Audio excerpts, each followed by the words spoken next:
endi avval unga dam mana. Avval undan damini olib o'tiradi. Gaz o'chib qoldimi, so'qatib qoldimi, yoqdimi, yoqmadi demas ekan shu bir tarafdan er-xotin murosa qilib kech paytda bir yoqib qo'yilsa.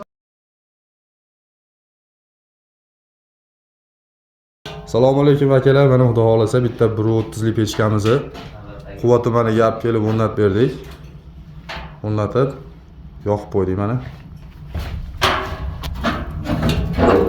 Yonishlari akamiz ichiga o'tinni bosib yuboribdi.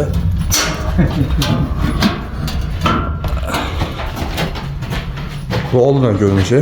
Hozir orqa tomoniga o'tib ko'rsatamiz. Mana bu orqadan ko'rinishlari, issalari moshni chiqib turib xudo xolasa mana shu keldi hozir. Pechkani boyayotdik. Aka, pechka haqida fikrlar qanaqa aka? Pechka yoqdimi? Gap yo'q, qo'llaring dard ko'rmasin ukalar. Ishlaringga omad, yonishlari, ishlari zo'r.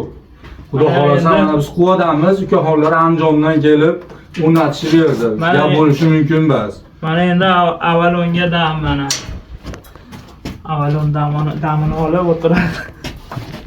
Kansenerlar bor ekan, ish bermagan kansener, xudo xolasa pechkalarimizni o'rnatib berdik.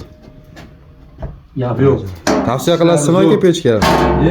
Mashinadan qo'yinglar, zo'r ekan. Mazza qilasizlar.